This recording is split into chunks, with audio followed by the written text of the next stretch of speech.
एक बार फिर से आप सभी भाई बहन का बहुत बहुत स्वागत है आपके अपने channel golden dreams coaching classes पे, जहां कराई जा रही परीक्षा की संपूर्ण तैयारी। अगर अभी तक आपने चैनल को सब्सक्राइब नहीं किया है तो चैनल को आप जरूर सब्सक्राइब कर लीजिए ताकि आपकी पूरी तैयारी होती रहे। तो क्वेश्चन हमारा है, समाजवाद से आशय लिखिए। आपको बताना है कि समाजवाद से क्या आशय है। तो चलिए देखते हैं यह समाजवादी अर्थव्यवस्था से क्या आशय है। तो ऐतिहासिक विकास क्रम में समाजवादी अर्थव्यवस्था का स्थान पूंजीवादी के बाद आता है। पहले पूंजीवाद आता है, फिर समाजवाद आता है। सर्वप्रथम रूस में सन 1917 की क्रांति के बाद इस अर्थव्यवस्था को अपनाया गया।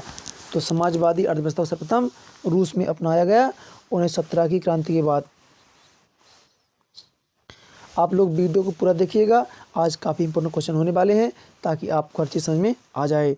तो चलिए इसकी परिभाषा देखते हैं। तो लुक्स तथा हुस्ट के अनुसार क्या कहा कि समाजवाद वह आंदोलन है जिसका उद्देश्य सभी प्रकार की वस्तुओं की प्रकृतिकृत तथा मानवकृत बड़े पैमाने के उत्पादन में प्रयोग की जाने वाली उत्पादक वस्तुओं को स्वामित्व तथा प्रबंध को व्यक्तियों के स्थान पर संपूर्ण समाज के हाथों में देना होता है, जिससे बड़ी राष्ट्रीय आय को अधिक समान रूप में इस प्रकार बांटा जा सके कि व्यक्ति की आर्थिक प्रेरणाओं का व्यवसाय तथा उपभोग संबंधी चुनावों की स्वतंत्रता में कोई विशेष हानि ना हो पाए। यानी समाजवाद क्या करता है, चाहे वो चीज़ें प्रकृतिकृत हों, है ना, या मानवकृत हों, वो किसी एक व्यक्ति विशेष को न देकर संपूर्ण समाज पे इस तरह से बांटना चाहता है ताकि व्यक्ति की आर्थिक प्रेरणाओं का व्यवसाय तथा उपभोग संबंधी चुनावों की स्वतंत्रता में कोई विशेष हानि ना हो। यानी कि जो चीज़ें हैं, चाहे उत्पादन के साधन हो, ठीक है, या कोई भी वस्तु ही हो, चाहे वो मनुष्य ने बनाया हो चाहे प्रकृति का हो, वो किसी व्यक्ति विशेष के स्थान पर संपूर्ण समाज के हाथों पे, है ना। समाजवाद चाहता है कि सबको मिले, ये ना हो कि अगर कोई अमीर है तो अमीर है बहुत बड़ा अमीर हो जाए या गरीब बहुत बड़ा गरीब हो जाए, ठीक है ना। यानी समाज को समान रूप से लेके चलने का कार्य कौन करता है, समाजवाद करता है, ठीक है ना। इसके पहले मैंने आपको बताया था पूंजीवाद, है ना, और आज मैं बता रहा हूँ आपको समाजवाद। अगर अभी तक आपने वीडियो नहीं देखा तो उस वीडियो को जरूर देखिएगा, ठीक है ना।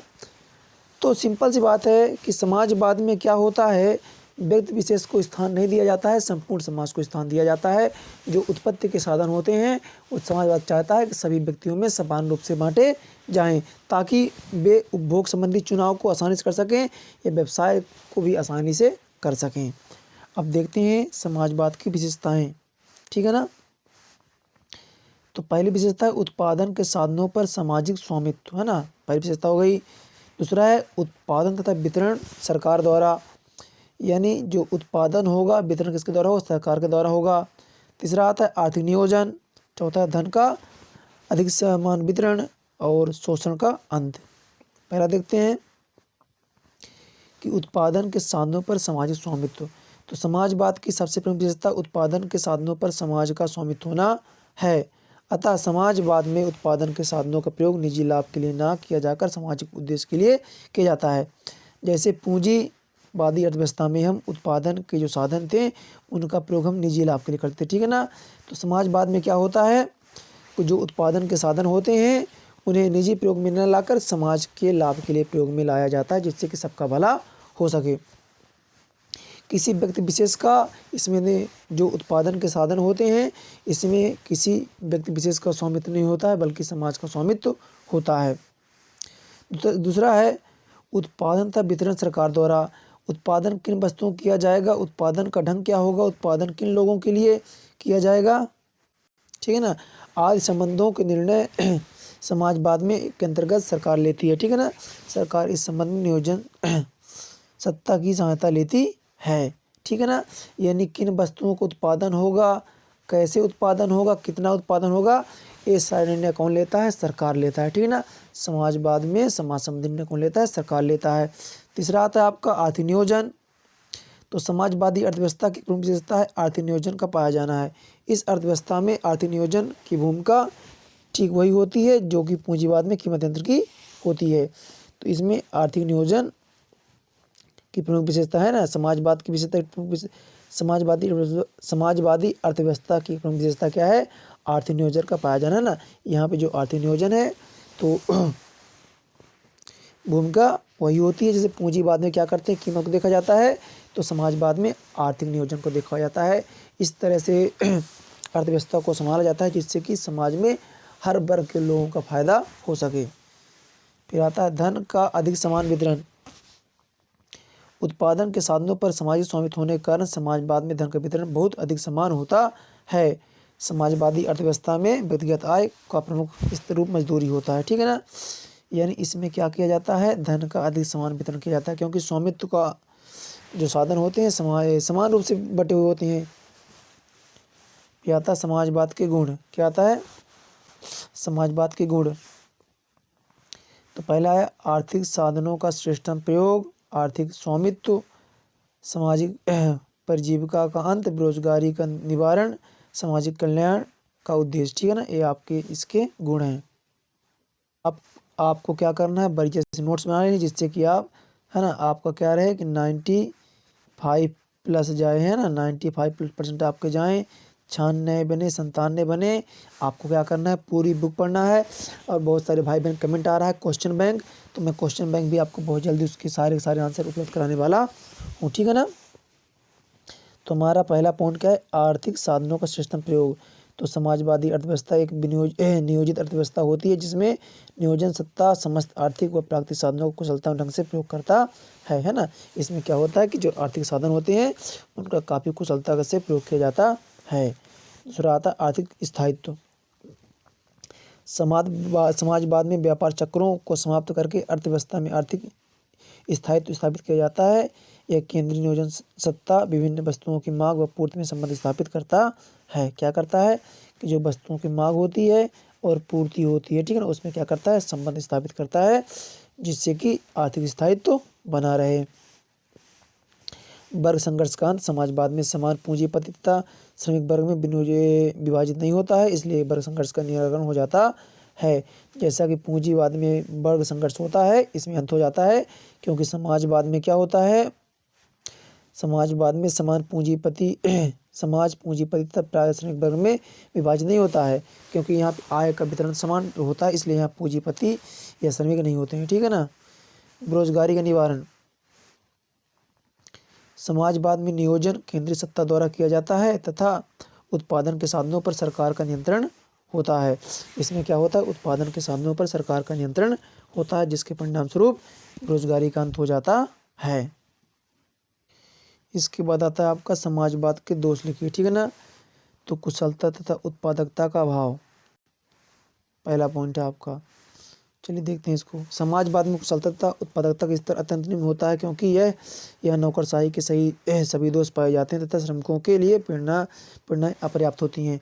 क्योंकि देखिए समाजवाद में क्या होता है, जो पूंजी का वितरण होता है तो समान रूप से कर दिया जाता है, ठीक है। यहाँ पे आय का मुख्य स्रोत क्या होता है, मजदूरी होता है, तो जिस कारण से यहाँ जो प्रेरणाएं होती हैं पर्याप्त नहीं होती हैं, तो यहाँ पे कुशलता तथा उत्पादकता का अभाव पाया जाता है। क्योंकि जब लोगों के अंदर कुछ पाने की इच्छा ही नहीं होगी, क्योंकि यहाँ पे तो जो पूंजी होती है उसको समान बांट दिया जाता है, और पूंजीवादी में क्या होता है कि जो जितना मेहनत करता है उसको उतना लाभ मिलता है, इस कारण से इसमें क्या होता है, अभाव पाया जाता है। प्रबंध तथा प्रशासन की कठिनाइयाँ। दूसरा क्या आपका, प्रबंध तथा प्रशासन की कठिनाइयाँ। समाजवादी अर्थव्यवस्था में आर्थिक कार्यों का संचालन एक केंद्रीय सत्ता द्वारा किया जाता है, ना कि पूंजीवाद की तरह लाभ मूल्यांकन के द्वारा। इसमें क्या होता है, जो आर्थिक कार्य होते हैं उनका संचालन केंद्रीय नियोजित सत्ता द्वारा किया जाता है।